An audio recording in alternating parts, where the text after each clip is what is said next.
ભાઈ આપણે ક્યાંથી આવ્યા? બાપુ આવ્યા તો નજીકથી છે, વીઆઈપી સર્કલ થી. હા. આપણે અહીંયા ઓપ્પો આઈસ્ક્રીમની દુકાન જ છે. હા હા 1 વાગ્યાનો ક્લોઝ કરવાનો ટાઈમ છે મારે. હા હા આ લજીઝ ને રિવ્યુ પ્લસમાં ભાઈબંધોનો એટલો કહેવાતું કે ભાઈ તમે જાઓ ને જાઓ જ. હા હા લજીઝ ખાવા તો વહેલું બંધ કરીને મને ધક્કો વસૂલ છે. મજા આવી ભાઈ તમને? 1 નંબર લજીઝ છે. તમને બેન કેવું લાગ્યું? બહુ મસ્ત છે. હા હા જોરદાર. તમને ભાઈ?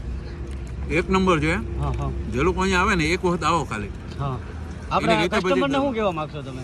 પાઉંભાજીનો ટેસ્ટ ભૂલી જાશો એટલું મસ્ત છે. હા પાવભાજી તો ઓલરેડી ભૂલી જ ગયા છે બધા આપણે આ આઈટમ કાઢીને પછી, પણ તમે લોકોને કેવો કસ્ટમરને કે ભાઈ કેવું લાગ્યું એમ? લજીઝ એટલે આમ વાત જ દિલથી નહીં એક જ વસ્તુ કહેવાની છે, હા. ખાલી એક વખત અહીંયા આવો એટલે બસ વાત એકવાર પૂરી. વિઝિટ ધક્કો કરો. વસૂલ છે તમારો. હા હા એકવાર આવશો એટલે ધક્કો વસૂલ છે, ધક્કો વસૂલ છે, રૂપિયા વસૂલ છે. મન નહીં ભરાય, તમે ખાતા રહો, મન નહીં ભરાય, તમારું પેટ ભરાય, હા હા મન નહીં ભરાય તમારું. કાંઈ વાંધો નહીં. થેન્ક યુ ભાઈ. હા